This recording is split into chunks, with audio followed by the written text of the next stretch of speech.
একটা সাধারণ ছেলে যে ছোটবেলা থেকেই যুদ্ধ আর লড়াইকে ভয় পেত, সে কিভাবে একদিন হয়ে উঠল পুরো বিশ্বের সবচেয়ে শক্তিশালী যোদ্ধা। আর তার হাতে থাকা একটা রহস্যময় তলোয়ার কিভাবে বদলে দিল তার পুরো জীবন। আজকের গল্পে জানবেন সেই অসম্ভব যাত্রার কাহিনী, যেখানে আছে জাদু, ভয়ঙ্কর শত্রু, হারিয়ে যাওয়া রাজ্য আর নিজের ভিতরে শক্তি খুঁজে পাওয়ার এক দুর্দান্ত গল্প। গল্পের শুরুতেই আমরা এমন একটি গ্রহের কথা জানতে পারি যেখানে সবচেয়ে বিখ্যাত গ্রেস্কুল নামের একটি ক্যাসেল রয়েছে। আর এই ক্যাসেলের ভিতরেই এমন একটি শক্তিশালী অস্ত্র লুকিয়ে আছে যা এই পুরো পৃথিবীকে খারাপ সময়ে রক্ষা করতে পারে। এই অস্ত্রটির নাম হলো সর্ড অফ পাওয়ার। এই অস্ত্রটির পাহারায় রয়েছে একজন জাদুকরী। এরপর গল্পে এন্ট্রি হয় আমাদের প্রিন্স অ্যাডামের। প্রিন্স হওয়া সত্ত্বেও অ্যাডাম যুদ্ধ করতে একদমই পছন্দ করে না। সে পুরো সময় শুধু তার ছোট সিংহের সাথে খেলতে পছন্দ করে, কিন্তু তার মা জোর করেই তাকে প্রশিক্ষণে পাঠিয়ে দেন। এখানে সবাইকে প্রশিক্ষণ দেন ডানকান, যিনি এখানকার জেনারেল এবং একই সঙ্গে টিলার বাবাও। আর টিলা হলো অ্যাডামের সবচেয়ে ভালো বন্ধু। অ্যাডামের বিপরীতে টিলা লড়াই করতে খুব বেশি পছন্দ করে এবং সে সবসময় প্রথমও হয়। এভাবেই একদিন অ্যাডাম ও টিলা যখন প্র্যাকটিস করছিল, তখন টিলা অ্যাডামকে হারিয়ে দেয়। এটা দেখে কিং রেগে যান। এবার কিং নিজেই মাঠে নামেন এবং কয়েকটি আঘাতেই অ্যাডামকে মাটিতে ফেলে দেন। এটা দেখে তিনি বুঝতে পারেন যে তার ছেলে একদমই সাহসী নয় এবং তিনি ভীষণ রেগে যান। তিনি অ্যাডামকে বলেন, যারা সাহসী নয় এ পৃথিবীতে তাদের কোনো জায়গা নেই। অ্যাডাম মন খারাপ করে ফেলে এবং টিলা তাকে সান্ত্বনা দিতে থাকে। আর ঠিক এই সময়ে আমরা দেখতে পাই হঠাৎ আকাশে বড় বড় শিপ এসে হাজির হয় এবং তারা এই ক্যাসেলের উপর আক্রমণ শুরু করে। এই হামলা করাচ্ছিল স্কেলেটর। সে এই ক্যাসেল দখল করতে চায় এবং একই সঙ্গে সর্ড অফ পাওয়ারও নিজের দখলে নিতে চায়। এবার প্রাসাদের সব জেনারেল ও যোদ্ধা লড়াই করার জন্য এগিয়ে আসে এবং শত্রুদের উপরে ঝাঁপিয়ে পড়ে। তখন আমরা জানতে পারি এখানকার কিছু মানুষের বিশেষ ক্ষমতাও রয়েছে। কেউ নিজের ঘাড় লম্বা করতে পারে, কেউ নিজের শরীরকে রোবটের শরীরে পরিণত করতে পারে, আবার কেউ নিজের হাত পা লম্বা করতে পারে। নিজেদের এই ক্ষমতা ব্যবহার করে তারা শত্রুদের ভালোই প্রতিরোধ করে, কিন্তু তারপরও শত্রু বেশি হওয়ায় তারা ধীরে ধীরে দুর্বল হয়ে পড়ে। একসময় স্কেলেটর প্রাসাদের ভিতরে ঢুকে কিং ও কুইনের কাছে পৌঁছে যায়। কিং নিজেকে বাঁচানোর জন্য লড়াই শুরু করে, কিন্তু একা কিংই বা কতজনের সাথে লড়াই করতে পারবেন। শেষ পর্যন্ত তাকে হার মানতে হয়। স্কেলেটর কিং ও কুইনকে বন্দি করে ফেলে এবং কিংয়ের মুকুট খুলে নিজের মাথায় পরে নেয়। এদিকে সোর্স অর্থাৎ সে জাদুকরী মহিলা যে সর্ড অফ পাওয়ারকে পাহারা দিচ্ছিল, সে অ্যাডামকে সোর্স অফ পাওয়ার দিয়ে একটি বড় সড় আর্থ পোর্টাল খুলে দেয় এবং তাকে পৃথিবীতে পাঠিয়ে দেয়, যাতে সে তলোয়ারটি হেফাজত করতে পারে। কিন্তু জাদুর মাধ্যমে অন্য একটি গ্রহে আসতে আসতে অ্যাডাম তখনও ছোট থাকায় সে তলোয়ারটি সামলাতে পারে না, যার ফলে তলোয়ারটি তার হাত থেকে পড়ে গিয়ে একটি পুকুরের মধ্যে চলে যায়। এরপর হঠাৎ করে দৃশ্য কেটে যায় এবং আমরা দেখতে পাই 15 বছর পরের ঘটনা। অ্যাডাম এখন বড় হয়ে গেছে। সে একটি বোরিং কোম্পানিতে চাকরি করে এবং সবাইকে তার অ্যাটার্নিয়া সিটির গল্প শুনিয়ে বেড়ায়, কিন্তু কেউই তার কথা বিশ্বাস করে না। তার সবচেয়ে ভালো বন্ধু প্রায় তাকে বলে, প্লিজ তুমি অ্যাটার্নিয়ান গল্প বলা বন্ধ করো না কেন। কিন্তু অ্যাডাম তার বন্ধুর কোনো কথাই শোনে না, কারণ সে এখনও নিজের আসল পরিচয় সম্পর্কে জানে এবং নিজের আসল তলোয়ারটি খুঁজে বের করার জন্য মরিয়া হয়ে আছে। একদিন অ্যাডামের কাছে একটি অজানা নাম্বার থেকে টেক্সট আসে। সেখানে জানানো হয় যে তার তলোয়ারটি পাওয়া গেছে। অ্যাডাম দৌড়ে সেই ঠিকানায় পৌঁছে যায়। সেখানে গিয়ে সে জানতে পারে জায়গাটি আসলে একটি কমিক বুক সেন্টার, আর এখানেই তার জাদুকরী তলোয়ারটি রাখা ছিল। তলোয়ারটি দেখে অ্যাডাম আনন্দে প্রায় পাগল হয়ে যায়। কিন্তু সমস্যা হলো তলোয়ারটি এখন একটি স্ট্যাচুয়ের অংশ হয়ে গেছে। সে তলোয়ারটি বের করার জন্য অনেক চেষ্টা করে, এমনকি এক পর্যায়ে স্ট্যাচুটি নিচের উপর ফেলে দেয়। তার এই পাগলামি দেখে সবাই তাকে নিয়ে হাসতে থাকে এবং কেউ কেউ তো তার ভিডিও করতে শুরু করে। কিন্তু এসব কোনো কিছুতেই অ্যাডামের কিছু যায় আসে না। সে সেখানেই অনেকগুলো ম্যাজিক ওয়ার্ড বলে, যেগুলো তাকে সে জাদু করে মহিলা শিখিয়েছিল, কিন্তু সেগুলোও তখন কোনো কাজ করে না। শেষ পর্যন্ত পুলিশ অ্যাডামকে তলোয়ার চুরি করার অভিযোগে ধরে ফেলে। কিন্তু হাইওয়েতে হঠাৎ ট্রাফিক জ্যাম লেগে যায়। এখন পর্যন্ত সব কিছুই স্বাভাবিকই মনে হচ্ছিল, কিন্তু পরের মুহূর্তেই অ্যাডাম ভীষণ অবাক ও আতঙ্কিত হয়ে যায়, কারণ সে দেখতে পায় বিস্টম্যান পৃথিবীর উপর হামলা করেছে। বিস্টম্যান হলো স্কেলেটরের একজন লোক। সে পুলিশের গাড়ি ধরে অ্যাডামের উপর হামলা করে, আর অ্যাডাম নিজের তলোয়ারটি হাতে নিয়ে সেখান থেকে পালানোর চেষ্টা করে, কিন্তু বিস্টম্যান তাকে লক্ষ্য করে একটি ট্রাক ছুড়ে মারে। এবার বিস্টম্যান অ্যাডামকে শেষ করে দিতে যাচ্ছিল। ঠিক তখনই সেখানে একটি মেয়ে এসে হাজির হয়। সে নিজের অস্ত্র ব্যবহার করে বিস্টম্যানের সঙ্গে লড়াই শুরু করে এবং তার উপর প্রচণ্ড গুলি চালিয়ে তাকে হাইওয়ে থেকে নিচে ফেলে দেয়। এরপর মেয়েটি অ্যাডামের কাছে আসে, আর তাকে দেখেই অ্যাডাম অবাক হয়ে যায়, কারণ মেয়েটি আর কেউ নয়, তার ছোটবেলার বন্ধু টিলা। অ্যাডাম অবাক হয়ে জিজ্ঞেস করে, তুমি এখানে কিভাবে? তুমি আমার খবর কিভাবে ফেলে? টিলা তখন জানায় সে এবং স্কেলেটর দুজনেই জানতে পেরেছে যে অ্যাডাম এই পৃথিবীতে আছে। অ্যাডাম যে মুহূর্তে সে তলোয়ারটি খুঁজে পেয়েছে, তলোয়ারটি তাদের কাছে একটি সিগন্যাল পাঠিয়েছিল। এখন তাদের দ্রুত এখান থেকে ফালাতে হবে। টিলা অ্যাডামকে নিয়ে সেখান থেকে ফালাতে শুরু করে, কিন্তু বিস্টম্যান তখনও তার পিছু নিচ্ছিল। টিলা পেছন থেকে বিস্টম্যানের উপর আক্রমণ করতে থাকে এবং দ্রুত অ্যাডামকে নিয়ে নিজের স্পেসশিপের ভিতরে উঠে পড়ে। সেখানকার সব মানুষ অবাক হয়ে স্পেসশিপের দিকে তাকিয়ে থাকে। বিস্টম্যানও স্পেসশিপটি ধরার চেষ্টা করে, কিন্তু তার আগেই টিলা স্পেসশিপের দরজা বন্ধ করতে সক্ষম হয় এবং স্পেসশিপ নিয়ে সেখান থেকে চলে যায়। অ্যাডাম ভীষণ খুশি ছিল। বহু বছর পর সে নিজের আসল পৃথিবীতে ফিরে যাচ্ছিল, কিন্তু সেখানে পৌঁছানোর পর তার সব আনন্দ মাটিতে মিশে যায়, কারণ সে দেখতে পায় তার প্রিয় শহর এটারনা এখন ধ্বংসস্তূপে পরিণত হয়েছে। তারা নিজেদের ক্যাসেলেও যেতে পারেন, কারণ সেটিও স্কেলেটর দখলে ছিল। টিলা অ্যাডামকে নিয়ে একটি গোপন আন্ডারগ্রাউন্ড বেসে যায়। সেখানে গিয়ে সে অ্যাডামকে জানায় যে পরিস্থিতি শুধু এতটুকুই খারাপ হয়নি, পরিস্থিতি এতটাই খারাপ হয়ে গেছে যে ক্যাসেলটি পুনরায় নিজেদের দখলে নেওয়াও এখন অনেক বড় একটি কাজ। কারণ তার বাবা, যিনি একজন জেনারেল ছিলেন এবং এসব কাজ সামলাতে পারতেন, তিনিও এখন মাদকাসক্ত হয়ে গেছে। আর অ্যাডামের বাবা মার আজও পর্যন্ত কোনো খবর পাওয়া যায়নি। এদিকে অ্যাডাম বেসের ভেতরে ঢুকতেই সেখানকার সবাই তার সঙ্গে লড়াই শুরু করে, কারণ তারা অ্যাডামের উপর বিশ্বাস করছিল না। তার উল্টাপাল্টা কর্মকাণ্ড দেখে টিলা তাকে একটি সেলে বন্দি করে রাখে। এর মধ্যে জানা যায় অ্যাডামকে যখন এখানে নিয়ে আসা হচ্ছিল, তখন স্কেলেটরের একজন গুপ্তচর তাদের উপর নজর রাখছিল। অ্যাডাম এখানে আসার কারণেই স্কেলেটরের লোকেরা তাদের গোপন বেসের সন্ধান পেয়ে যায়। কিছুক্ষণের মধ্যেই স্কেলেটর তাদের আর্মি পাঠিয়ে বেসের মধ্যে আক্রমণ করে দেয়। বেসে আক্রমণ হতেই সে রোবট দ্রুত সেলের দরজা ভেঙে ফেলে। সব যোদ্ধা বাইরে বেরিয়ে এসে শত্রুদের সঙ্গে লড়াই শুরু করে। এবার অ্যাডামও তাদের সঙ্গে লড়াই করার জন্য এগিয়ে যায়, কিন্তু সে ভয়ঙ্কর কিছু শত্রুর হাতে পড়ে যায়। শত্রুরা 1 মিনিটের মধ্যেই তাকে ধরে এমনভাবে চুড়ে ফেলে দেয় যে যেন সে কোনো শুকনো পাতা। অ্যাডাম এটা দেখে ভেঙে পড়ে। সে বুঝতে পারে আজও সে লড়াই করতে পারে না এবং কিছুই করতে পারে না। ঠিক যখন সে হতাশ হয়ে পড়ছিল, তখন টিলা চিৎকার করে তাকে বলে, অ্যাডাম, নিজের তলোয়ারের পাওয়ার ব্যবহার করো। এটা শুনে অ্যাডাম সঙ্গে সঙ্গে তলোয়ারটি তুলে আকাশের দিকে ধরে জোরে বলে, ডিসকেলে ফাওয়ারে এই তলোয়ারের শক্তি আসুক। আর এরপরই যেন এক মুহূর্তে জাদু হয়ে যায়। প্রচণ্ড বিদ্যুৎ এসে তলোয়ারটির মধ্যে আঘাত করে, আর সে তলোয়ার অ্যাডামকে একজন বিশাল বেশিবহুল ও শক্তিশালী যোদ্ধায় পরিণত করে। এখন নিজের এই নতুন ক্ষমতা ব্যবহার করে সেই সবচেয়ে শক্তিশালী শত্রু ট্র্যাম্পফেজের কাছে যায় এবং তার সঙ্গে লড়াই শুরু করে। প্রথমে সে ট্র্যাম্পফেজকে তুলে অনেক দূরে ছুঁড়ে ফেলে দেয়। এরপর ট্র্যাম্পফেজ যখন তার দিকে গুলি চালাতে শুরু করে, তখন অ্যাডাম নিজের হাতে থাকা আর্মার দিয়ে সব গুলির আঘাত ঠেকিয়ে নেয়। এরপর সে ট্র্যাম্পফেজের কাছে গিয়ে তার রোবটের হাত ভেঙে দেয়। তারপর সে হাত ব্যবহার করেই সে অন্য সব শত্রুর দিকে গুলি চালিয়ে দেয়। অবশেষে অ্যাডাম নিজের তলোয়ার নিয়ে বেঁচে যায়।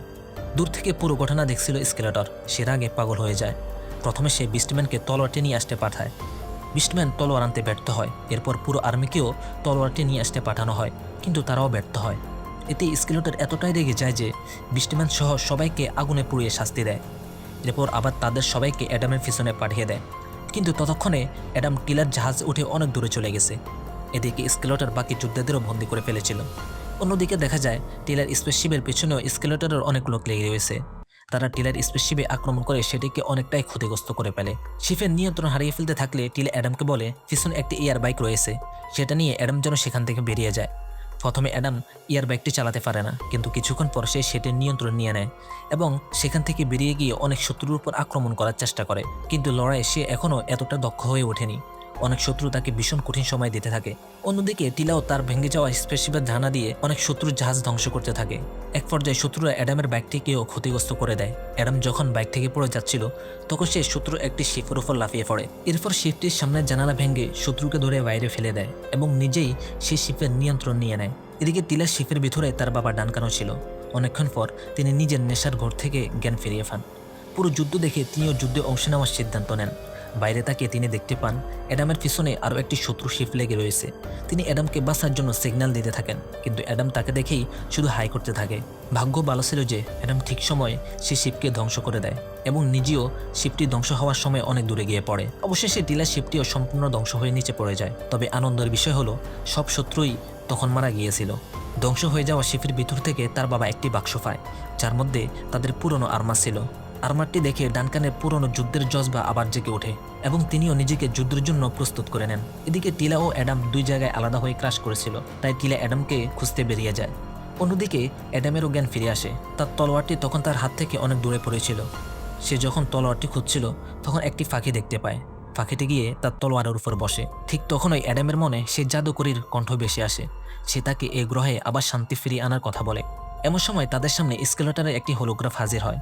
স্কেলেটর তাদের হুমকি দিয়ে বলে, এসে সর্ড অফ পাওয়ার আমাকে দিয়ে যাও, না হয় তোমার বাবা মাকে আমি মেরে ফেলবো।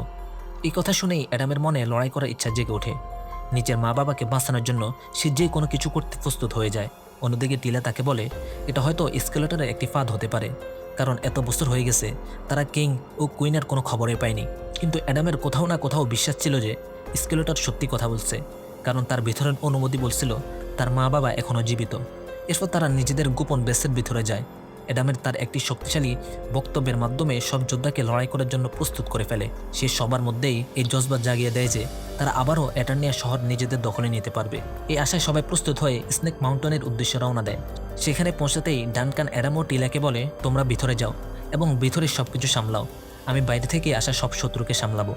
বাইরে আসা শত্রুর সংখ্যাও কম ছিল না, তারাও ছিল অনেক বেশি। কিন্তু ডানকান তাদের সবার সঙ্গে সাহসিকতার সঙ্গে লড়াই করতে থাকে। তার সঙ্গে ছিল ডানকানের একটি রোবটও।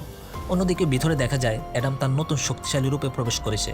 এই অবস্থায় সে সামনে আসা সব ভয়ঙ্কর দানবকে এমনভাবে মেরে ফেলছিল যেন তারা কোনো গাজর মূলা। এমনকি যেসব ভয়ঙ্কর দানবকে নিয়ে স্কেলেটর বিশ্বাস ছিল যে তারা কখনো হারতে পারে না, অ্যাডাম তাদেরই তুলে অস্ত্র হিসেবে ব্যবহার করে অন্যদের মারতে শুরু করে। এরপর সে স্কেলেটরকেও মেরে ফেলতে যাচ্ছিল, কিন্তু তার আগেই স্কেলেটর অ্যাডামের সামনে তার বাবাকে নিয়ে আসে। এখানে অ্যাডাম 1 মিনিটের জন্য থেমে যায়। এত বছর পর সে তার বাবাকে দেখছিল। অন্যদিকে কিঙ্কু তার ছেলেকে এভাবে লড়াই করতে দেখে ভীষণ গর্বিত হচ্ছিলেন। একই সঙ্গে সেই দিনের জন্য তার আফসোস হচ্ছিল যেদিন তিনি সবার সামনে নিজের ছেলেকে অপমান করেছিলেন। এরপর স্কেলেটর অ্যাডামকে বলে, তুমি আমাকে তলোয়ারটি দিয়ে দাও, না হলে আমি তোমার বাবাকে মেরে ফেলবো। অ্যাডাম যখন তলোয়ারটি দিতে রাজি হয় না, তখন আবার লড়াই শুরু হয়ে যায়। এই লড়াইয়ের কারণে পুরো গুহা ভয়ঙ্করভাবে কাঁপতে শুরু করে। গুহার উপর থেকে বড় বড় পাথর ভেঙে পড়ে এবং কিং সে পাথরের নিচে চাপা পড়ে যান। অ্যাডাম সব লড়াই ছেড়ে দ্রুত তার বাবার কাছে ছুটে যায়। সে ধ্বংসস্তূপের ভিতর থেকে দ্রুত তার বাবাকে বের করে আনে। কিন্তু দুঃখের বিষয়, তখন কিং তার শেষ নিঃশ্বাস নিচ্ছিলেন।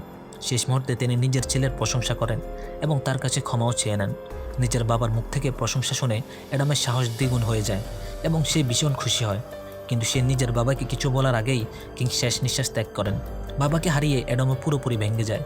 ঠিক সেই সময় পিছন থেকে স্কেলেটর তার উপর এমন একটি আঘাত করে যে অ্যাডাম অজ্ঞান হয়ে যায়। এরপর অ্যাডামের সঙ্গে আসা সব যোদ্ধাকেও বন্দী করে ফেলা হয়। কিছুক্ষণ পর অ্যাডামের জ্ঞান ফিরলে দেখা যায় সে আবার তার স্বাভাবিক মানব রূপে ফিরে এসেছে। তার সামনে দাঁড়িয়ে আছে তার মা কুইন মেলিনা। নিজের মাকে দেখে অ্যাডাম ভীষণ খুশি হয়ে যায়। অন্যদিকে দেখা যায় এতক্ষণে স্কেলেটর সে তলোয়ারটি নিজের দখলে নিতে সক্ষম হয়েছে, যদিও সেটা সে ধোঁকা দিয়ে পেয়েছিল। এখন সে তলোয়ার শক্তি নিজের ভিতরে আনতে চায়, কিন্তু সঠিক শব্দ বলার পরও তলোয়ারটি সক্রিয় হচ্ছিল না। এটা দেখে স্কেলেটর প্রচণ্ড রেগে যায়। সে তার খারাপ জাদুকরীর গলা ধরে ফেলে এবং বলে, এটা আমার উপর কাজ করছে না কেন? তুমি আমার সঙ্গে মিথ্যা বলনি তো? জাদুকরীও নিজের জীবন নিয়ে ভয় পেয়ে যায়। সে স্কেলেটরকে বলে, প্লিজ আমাকে ছেড়ে দাও, আমি তোমার জন্য এমন একটি রিচুয়াল করতে পারি যার মাধ্যমে এ তলোয়ারের জাদু তোমার ভিতরে চলে আসবে। স্কেলেটর তখন তাকে ছেড়ে দেয়। অন্যদিকে দেখা যায় অ্যাডাম ও তার শিক্ষক ডানকান একসঙ্গে বসে আছে। ডানকান সবসময় অ্যাডামকে বলতেন কখনো হার মানবে না। এখনও অ্যাডামের তার শিক্ষকের সে কথাগুলো মনে পড়ে যায়। সে উঠে দাঁড়িয়ে সবার মধ্যে সাহস জাগিয়ে তোলে। সে বলে, তারা আর চুপ থাকবে না, তারা স্কেলেটরের বন্দিদশা থেকে বেরিয়ে আসবে এবং স্কেলেটরের উপর আক্রমণ করবে। তারা নিজেদের মহল, নিজেদের তলোয়ার এবং নিজেদের শহর সব কিছুই রক্ষা করবে। এরপর রোবট দ্রুত প্রচুর গুলি ছুড়ে কারাগারটি ভেঙে ফেলে এবং সবাই মুক্ত হয়ে যায়। তারা এবার স্কেলেটরের জাহাজ নিয়ে স্কেলেটরের লোকদের সঙ্গে লড়াই করার জন্য বেরিয়ে পড়ে। সবার আগে তাদের মুখোমুখি হয় ট্র্যাম্পেজের সঙ্গে, যাকে এর আগেও কেউ হারাতে পারেনি। ট্র্যাম্পেজের সঙ্গে লড়াই করতে বসে যায় ডানকান। অন্যদিকে স্কেলেটর তখন সে তলোয়ার নিয়ে ক্যাসেল গ্রেস্কেলে পৌঁছে গেছে, যেটি কিং ও কুইনের ক্যাসেল ছিল। সেখানে সে তলোয়ারটি তার আসল জায়গায় রেখে একটি রিচুয়ালের মাধ্যমে এর সমস্ত শক্তি নিজের মধ্যে নিয়ে যেতে চায়। কিন্তু সে কিছু করার আগেই ঠিক সময়ে অ্যাডাম সেখানে পৌঁছে যায় এবং তলোয়ারটি সে জায়গায় রাখার আগেই ধরে ফেলে। অন্যদিকে দেখা যায় বাকি সব যোদ্ধা গ্রেস্কেলের লোকদের সঙ্গে লড়াই করছে। সেখানে মিস্টার বিস্ট সবাইকে ধ্বংস করতে করতে ক্যাসেলের ভিতরে ঢুকে পড়ে। সে যখন অ্যাডামের উপর আক্রমণ করতে যাচ্ছিল, তখন অ্যাডামের সেই ছোট সিংহ, যে এখন অনেক বড় হয়ে গেছে, তার উপর ঝাঁপিয়ে পড়ে এবং শেষ পর্যন্ত তাকে মেরে ফেলে। এদিকে অ্যাডাম তখনও নিজের তলোয়ারের শক্তি সক্রিয় করতে পারছিল না। অন্যদিকে স্কেলেটর তাকে দুর্বল করতে শুরু করে। টিলা স্কেলেটরের জাদুকরীর সঙ্গে লড়াই করছিল। লড়াইয়ের সময় জাদুকরী বেশ কয়েকবার টিলাকে ফ্রিজ করে দেওয়ার চেষ্টা করে, কিন্তু টিলা নিজের মনের শক্তি ব্যবহার করে বারবার নিজেকে মুক্ত করে নেয়। এদিকে তলোয়ারের শক্তি নিজের দখলে নেওয়ার জন্য স্কেলেটর তার জাদুকরী অস্ত্র দিয়ে অ্যাডামের উপর বারবার আক্রমণ করতে থাকে। শেষ পর্যন্ত তলোয়ারটি ভেঙে যায়। তলোয়ার ভেঙে যেতে দেখে স্কেলেটর জোরে জোরে হাসতে শুরু করে এবং বলে, আমি তো ভেবেছিলাম এটা সবচেয়ে শক্তিশালী তলোয়ার, কিন্তু এটা তো আমার কয়েকটি আঘাতেই ভেঙে গেল। তলোয়ারটি ভেঙে যেতে দেখে অ্যাডামও ভেঙে পড়ে, কিন্তু স্কেলেটরের সামনে দাঁড়ানোর সাহস দেখানোর কারণে স্কেলেটর এবার অ্যাডামের কাছ থেকে সেই সমস্ত কিছুর প্রতিশোধ নিতে চায়। সে অ্যাডামের মাথায় হাত রাখে এবং তাকে তার জীবনের সব কষ্টের স্মৃতি দেখাতে শুরু করে। পৃথিবীতে সে যে সমস্ত কষ্ট সহ্য করেছে স্কেলেটর সে স্মৃতিগুলোর ভিতরে ঢুকিয়ে তাকে আবার যন্ত্রণা দিতে থাকে। কখনো সে জিমে চলে আসে, কখনো তার অফিসে, আবার কখনো তার বাড়িতে এনে ফেলে দেয়। বাড়িতে অ্যাডাম তার নিজের আঁকা ছবিগুলো দেখতে পায়, আর সেই আঁকাগুলোর মধ্যেই সে জাদুকরীর একটি ছবি দেখতে পায়। ঠিক তখনই তার রুমে সেই পাখিটি চলে আসে, যেদিকে সে এর আগেও নিজের তলোয়ারের উপর দেখেছিল। অ্যাডামের একবার মনে হয়েছিল এই পাখিটি আসলে সে জাদুকরী, কিন্তু এবার যখন সে জাদুকরী পাখির রূপ থেকে নিজের আসল রূপে ফিরে আসে, তখন অ্যাডাম নিজের ধারণার উপর পুরোপুরি বিশ্বাস করতে পারে। জাদুকরী তখন অ্যাডামকে জানায় আসলে সে তলোয়ারের ভিতরে কোনো শক্তিই ছিল না, শক্তি ছিল সেই শব্দগুলোর মধ্যে যেগুলো অ্যাডাম বলতো। অ্যাডামের ভিতরে তখনই শক্তি আসতো যখন সে বলতো আমার ভিতরে শক্তি আছে, আর তাকে শুধু নিজের সেই শক্তিকে বাইরে বের করে আনতে হবে। এই কথাগুলো মনে করেই অ্যাডাম দ্রুত নিজের আসল পৃথিবীতে অর্থাৎ বাস্তবে ফিরে আসে। সে নিজের তলোয়ারটি ফ্যাট থেকে বের করে নেয়। দুর্বল হয়ে যাওয়ার পর স্কেলেটর সে তলোয়ারটি তার ফ্যাটে ঢুকিয়ে দিয়েছিল। অ্যাডাম তলোয়ারটি বের করে আকাশের দিকে উঁচু করে ধরে আবার বলে আমার ভিতরে শক্তি আছে। তার এই কথা বলার সঙ্গে সঙ্গেই ভেঙে যাওয়া তলোয়ারটি আবার জোড়া লাগতে শুরু করে। এটা দেখে স্কেলেটর পাগল হয়ে যায়। এখন অ্যাডামের লড়াই করার জন্য সে তলোয়ারটির আর প্রয়োজন ছিল না। সে নিজের শক্তি দিয়ে স্কেলেটরের সঙ্গে লড়াই শুরু করে। প্রথম আঘাতে সে স্কেলেটরকে এমন একটি ঘুষি মারে যে স্কেলেটরের চোয়াল নড়ে যায়। এরপর অ্যাডাম স্কেলেটরকে ভালোভাবে ধোলাই করতে থাকে। সবশেষে সে স্কেলেটরের ম্যাজিক ওয়েপেনের ভিতরে সে জাদুকরী তলোয়ারের শক্তি ঢুকিয়ে সেটিকে এতটাই শক্তিশালী করে দেয় যে অস্ত্রটির সঙ্গে সঙ্গে স্কেলেটরও বিস্ফোরিত হয়ে যায়। তার পুরো শরীর ছাই হয়ে যায়। লড়াই শেষে তার ভাঙ্গা কঙ্কাল পড়ে থাকতে দেখা যায়। অবশেষে অ্যাডাম নিজের ভিতরের শক্তি চিনতে পেরেছিল, আর সেই শক্তি ব্যবহার করেই সে পুরো লড়াইতে জিতে যায়। স্কেলেটরকে হারতে দেখেই তার ইভিল জাদুকরীও চুপি চুপি মহল থেকে পালিয়ে যায়। এরপর দৃশ্য কেটে গিয়ে আমরা দেখতে পাই 6 মাস পরের ঘটনা। এটারনিয়া শহর আবার আগের মতো জনবহুল ও সুন্দর হয়ে উঠেছে। কুইন মেলিনা আবার এখানকার কুইন হয়ে গেছেন এবং সব কিছু আগের মতো ভালো হয়ে গেছে। এখন অ্যাডাম তার বন্ধু হোসাইনকে পৃথিবী থেকে এটারনিয়া ডেকে আনে, যাতে সে তাকে বিশ্বাস করাতে পারে যে অ্যাডাম তাকে এটারনিয়া যেসব গল্প বলতো সেগুলো মিথ্যা ছিল না। হোসেন এখানে এসে সব কিছু নিজের চোখে দেখে ভীষণ অবাক হয়ে যায়, আর অ্যাডামও নিজের বন্ধুর সঙ্গে দেখা করে খুব খুশি হয়। এরপর অ্যাডামের জীবন এভাবেই ভালোভাবে এগিয়ে যেতে থাকে। এদিকে টিলা অ্যাডামের কাছে এসে জিজ্ঞেস করে তাহলে কি ভাবলে, তোমার এই নতুন সুপার ওয়ারিয়র রূপের কোনো নাম রাখা হবে? অ্যাডাম একটু হেসে জানায় সে নাম ঠিক করে ফেলেছে, আর সেই নাম হলো হিম্যান। এভাবেই নিজের সাহস ও শক্তি সবার সামনে প্রমাণ করে শেষ হয়ে যায় এই সিনেমাটি।